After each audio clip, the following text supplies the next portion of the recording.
গোবরডাঙ্গা মৃদঙ্গমের পক্ষ থেকে আজকে আপনাদের সামনে এসেছি। আজ একটা বিশেষ দিন। আজকে দুটি কারণ একসঙ্গে ঘটছে।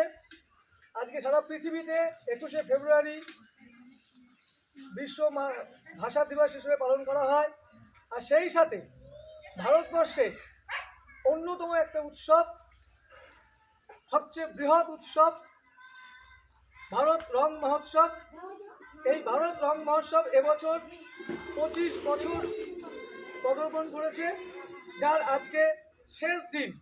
এই শেষ দিন, শেষ লগ্নে, এই শেষ অনুষ্ঠানে সারা ভারতবর্ষের প্রায় 3000 দল একসাথে আমরা একটি ছোট নাটিকা উপস্থাপন করছি। বিভিন্ন প্রান্তে সমস্ত মানুষরাও করছে। সেই ছোট নাটিকাটির নাম সোনার পাখি ফিরে এলো। আমরা গোবরডাঙ্গা মৃদঙ্গমের পক্ষ থেকে সেই নাটকটি শুরু করতে চলেছি। সোনার পাখি ফিরে এলো।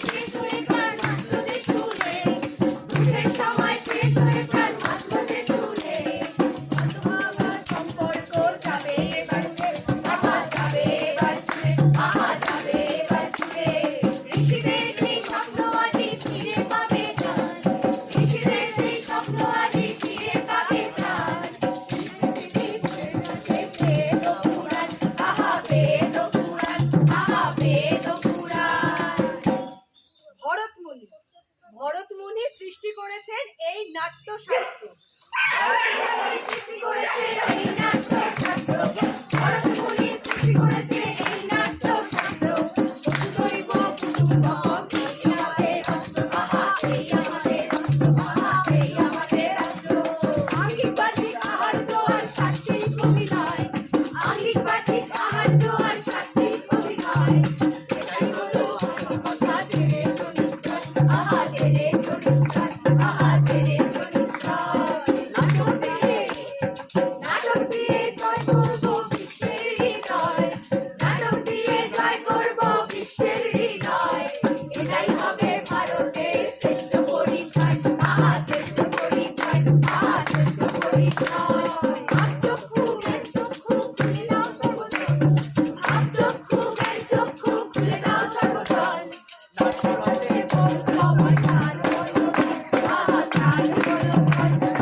মাসিরা, বেশরা, এই তো ঠাকুমা, এদিকে এদিকে একটু কাছে আসুন।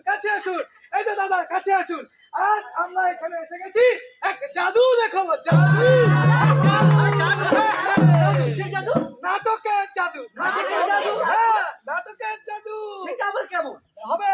সব বলবো। নাটকের জাদু। আমরা হলাম গিয়ে ফেরিওয়ালা। স্বপ্ন ফেরি করি। হ্যাঁ, আমরা এক ফেরিওয়ালা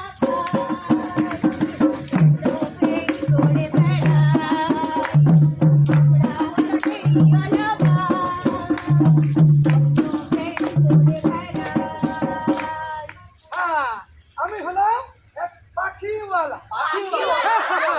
আমার কাছে আছে এক সোনার পাখি। সোনার পাখি। সেই পাখি নাটক দিয়ে জাদু দেখায়। জাদু? হ্যাঁ, কিভাবে? হ্যাঁ, সব বলবো। এই নাটকের মধ্যে দিয়ে আমরা সমস্ত মানুষকে শিক্ষিত করে তুলি, আর নাটক দিয়ে আমরা মানুষকে সবাই একসঙ্গে বাঁধি। সে কথাই বলবো। আচ্ছা, এই তোমরা বলো তো এই নাটকটা কোথা থেকে এসেছে? হ্যাঁ জানি তো। জানো? হ্যাঁ। বলো দেখি। বিদেশ থেকে। এই জানো, কিচ্ছু জানো না। ভুল। কি বলছেন? হ্যাঁ, ভুল। আপনারা ভুল বলছেন। না। কয়েক হাজার বছর আগে আমাদের দেশ ভারতবর্ষে এই নাট্য চর্চা শুরু হয়ে গিয়েছিল। যখন মানুষ ঠিকভাবে সভ্যতার আলোই দেখেনি তখন তারা বিভিন্ন জায়গায় থাকতো, গুহায়, জঙ্গলে। কিন্তু আমাদের দেশ ভারতবর্ষে কয়েক হাজার বছর আগে তখন থেকে নাটকের চর্চা শুরু হয়ে গিয়েছিল। শুধু তাই নয়, এই নাটককে কেন্দ্র করে একটা শাস্ত্র তৈরি হয়ে গিয়েছিল। শাস্ত্র? হ্যাঁ, নাট্যশাস্ত্র। হ্যাঁ, নাট্যশাস্ত্র। এই নাট্যশাস্ত্র আমাদের দেশের এক বিখ্যাত প্রখ্যাত ঋষি মুনি ভরত মুনি তিনি লিখে ভরত মুনি লিখে গিয়েছিলেন। এই জন্য আমরা এই নাট্যশাস্ত্রকে পঞ্চম বেদ বলি। সেটা আবার কি বলছে? হ্যাঁ, সেটা বলবো বলেই তো আজ আমরা তোমাদের সবার কাছে এসেছি। একদম তাই।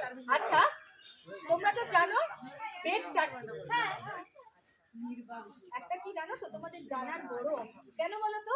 তোমরা এখনো ভালো করে আমাদের দেশের ঐতিহ্যকেই জানতে পারোনি, আমাদের দেশের সংস্কৃতিকেই জানতে পারোনি। এই যে দেখো না, আমি নাটক করছি, ওখানে দেখো কি জোরে জোরে কথা বলছে। এটা তো উচিত না, তাই না? বলো, আমাদের সবার কথা শোনা উচিত। এই যে যদি আমরা আমাদের দেশের সংস্কৃতিকেই না জানতে পারি তাহলে আমাদের দেশ কি করে এগোবে বলো তো? এসব জ্ঞান দেওয়া কথাবার্তা বাদ দিয়ে পঞ্চম বেদ কি সেটা বলুন আমাদেরকে। সেটা বলুন। আস্তে আস্তে সেটা বলবো বলেই তো এসেছি। তো বেদ চারটি কি কি? ঋক, সাম, যজু আর অথর্ব। আমরা ঋক বেদে কি আছে? মন্ত্র। সাম বেদে গান। যজুর বেদে যাগযজ্ঞ। আর এই অথর্ব বেদ আস্তে আস্তে আমাদের পূর্বপুরুষরা আর মুনি ঋষিরা জ্যোতির্বিদ্যা, চিকিৎসা বিদ্যার সমস্ত কিছুতে পারদর্শী হয়ে উঠেছে। একদম তাই। আমাদের পূর্বপুরুষরা, ওই মহাপুরুষরা তখনকার দিনে প্রথম শূন্যের কথা বলে গিয়েছিলেন। আরো কি বলেছিলেন জানো? সূর্য স্থির, পৃথিবী সূর্যের চারদিকে ঘোরে, সূর্যের আছে 9টা গ্রহ। আরে আমরা তো এসব সম্পর্কে জানি, কিন্তু পঞ্চম বেদটা কি সেটা বলুন খুলে। হ্যাঁ, বলবো তো। পঞ্চম বেদ আচ্ছা, শুধু তো সাহিত্য, এই তোমাদের স্বাস্থ্য, চিকিৎসা বিদ্যা, তোমাদের জ্যোতির্বিদ্যা দিয়ে তো আর সমাজ চলে না। সমাজ গড়ে উঠেছে আমাদের মতো কি সংস্কৃতির উপরে, ভাস্কর্যের উপরে। হ্যাঁ, পঞ্চম বেদ সেটা হচ্ছে তাতে রয়েছে নাট্য, সঙ্গীত, নৃত্য, সমস্ত কিছু মেল বন্ধন, যার মধ্যে দিয়ে আমরা মানুষকে অনেক সংস্কৃতবান করে তুলতে পারি। তাহলে নাটক ছাড়া কি অন্য কিছু করে আমরা আনন্দ পেতে পারি না? হ্যাঁ, নিশ্চয়ই পেতে পারো। কিন্তু ভরত মুনি নাট্যশাস্ত্রের মধ্যে দিয়ে সমস্ত মানুষকে আলিঙ্গন করার কথা বলে গেছে। সব কিছু নাটকই পারে যে কোনো মানুষকে এক জায়গায় নিয়ে আসতে। তোমরা জানো যে আমাদের দেশে নালন্দা, তক্ষশিলা, বিক্রমশিলার মতো বিশ্ববিদ্যালয় ছিল। হ্যাঁ জানি তো। সেই বিশ্ববিদ্যালয়ে পৃথিবীর বিভিন্ন দেশ থেকে ছাত্ররা এদেশে পড়তে আসতো। হ্যাঁ, তখন আমরা ধনী ছিলাম, বিজ্ঞ ছিলাম। তাই তো। হ্যাঁ। তাই জন্যই তো আমাদেরকে সোনার পাখি বলা হতো। কিন্তু সেই আমাদের জ্ঞান বিকাশ গেল কোথায়? বহু বছর আগে থেকে সেই জ্ঞান বিকাশ ধীরে ধীরে লুপ্ত হতে থাকে, শুধুমাত্র আমাদের মধ্যে ঐক্য কমে যাওয়ার জন্য। তাহলে আমরা কি সেই সোনার পাখি আর ফিরে পাবো না? আমাদের ভুলটা কোথায়? ভুল করেছো। ভুল? হ্যাঁ, ভুল করেছো, নিজেদের মধ্যে খালি লড়াই করেছো। তোমরা হিংসাকে জয় করতে চেয়েছো, কিন্তু অহিংসার নীতি তোমরা নাওনি। তোমরা নিজেদেরকে উঁচু ভাবতে শুরু করেছো আর অন্যদেরকে খাটো। তোমরা জাতিকে ধর্মে দেশে ভাগ নিয়ে ব্যস্ত হয়ে উঠেছো। তাই আমাদের এই সংস্কৃতি, দেশের সমস্ত শৃঙ্খলা শক্তি নষ্ট হতে শুরু করেছে। তাহলে আমাদের ভুলটা কোথায়? আমি ধর্মের কাছে নই, মানুষের কাছে মতো জানি। আমি ধর্মের কাছে নই, মানুষের কাছে মতো জানি। আমি কারোর দলের নই, আমি সহজ কথা কই। আমি কারোর দলের নই, সহজ কথা কই। অস্তরে ভরে দিই ভালোবাসা আমি ধর্মের কাছে নই মানুষের কাছে মধু জানু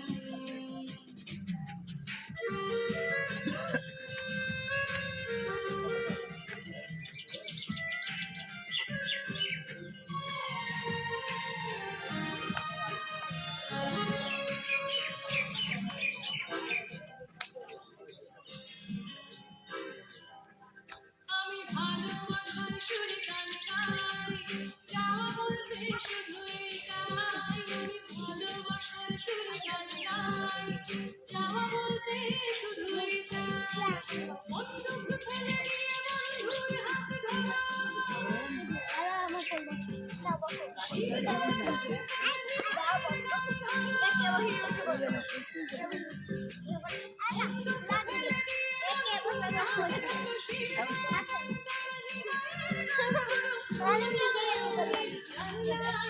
আমি কারোর দলের নই আমি সহজ কথা কই আমি কারোর দলের নই সহজ কথা অন্তরে ভরে দিয়ে ভালোবাসার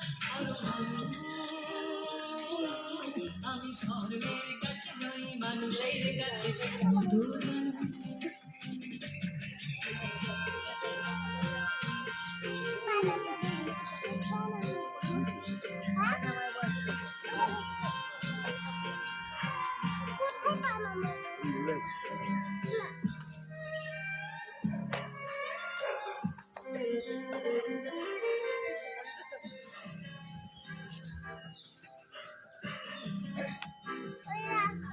আমি জানি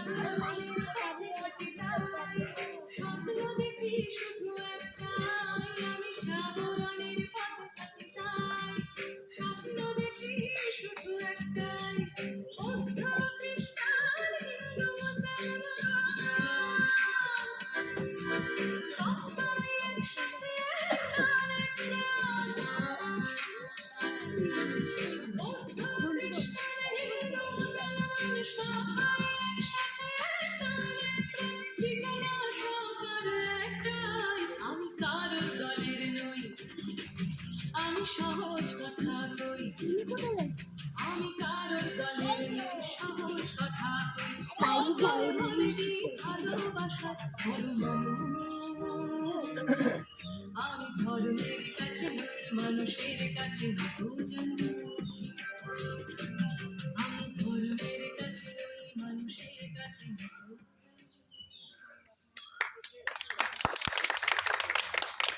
কি বুঝলে তো? হ্যাঁ বুঝলাম। হ্যাঁ? যদি আমরা একে অপরের সঙ্গে মিশে থাকি তাহলে আমরা আরো শক্তিশালী হতে পারি। আর শোনো, নিজেরা শক্তিশালী হলে সমাজ শক্তিশালী হয়, আর সমাজ শক্তিশালী হলে এক দেশ শক্তিশালী হয়। হ্যাঁ তাই তো, এবার জি20তে স্লোগান উঠেছিল এক বিশ্ব এক ভারত এক পরিবার এক ভবিষ্যৎ। ঠিক ঠিক তাই তো? এটাই তো বসুধৈব কুটুম্বকম। বসুধৈব কুটুম্বকম মানে হচ্ছে এক বিশ্ব এক পরিবার একটাই ভারত। বুঝতে পেরেছো? এই কথা কত হাজার বছর আগে উপনিষদে আমাদের মহাপুরুষরা লিখে রেখে গিয়েছে। বুঝতে পেরেছি। করোনা চলাকালীন ভারতবর্ষ সমস্ত বিশ্বের মানুষকে বিনামূল্যে ওষুধ প্রচার করেছিল। এর ফলে সমস্ত মানুষের প্রাণ রক্ষা হয়েছিল। এটাই কি তবে বসুধৈব কুটুম্ব? হ্যাঁ এটাই হলো বসুধৈব কুটুম্বকম। ঠিক তাই। এই পৃথিবী আমাদের কাছে একটাই পরিবার, আমরা কেউ আলাদা নই, সবাই এক।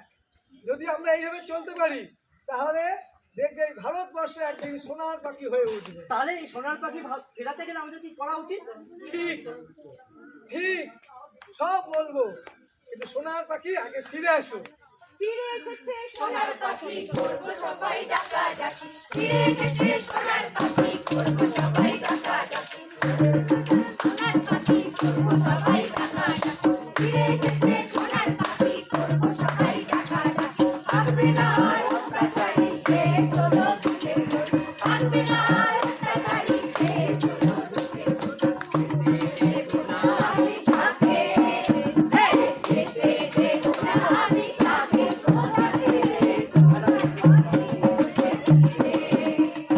সোনার পাখি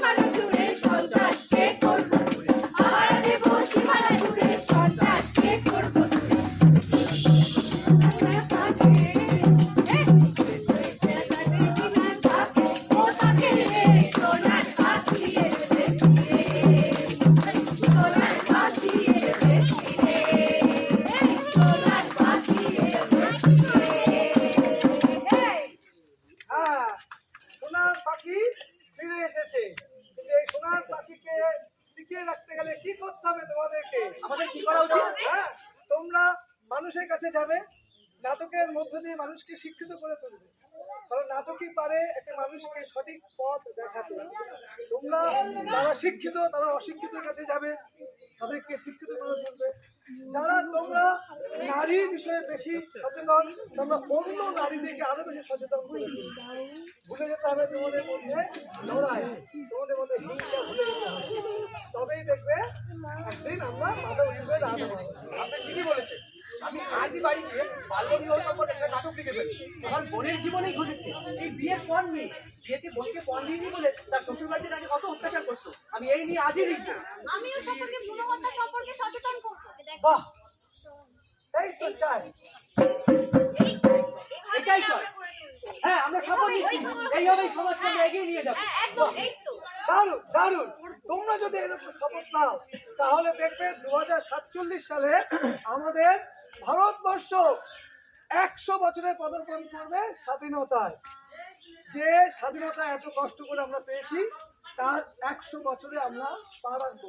যদি আমরা এই শপথগুলো আজকে থেকেই নিতে পারি, কি সেটা বলো, যে আমরা অশিক্ষিতদেরকে শিক্ষিত করব, আমরা অশিক্ষিতদেরকে শিক্ষিত করব, নারীদের সম্মান করব, নারীদের সম্মান করব, দেশের নাগরিক হয়ে দেশের নাগরিক হয়ে হ্যাঁ আমাদের নাগরিকত্ব মেনে চলবো, আমাদের নাগরিকত্ব মেনে চলবো, অন্যদের হিংসা নয়, আমাদের সঙ্গে হিংসা করবো না, সবাইকে বন্ধু হিসেবে আলিঙ্গন করে নেবো, সবাইকে বন্ধু হিসাবে আলিঙ্গন করে নেবো। ব্যাস।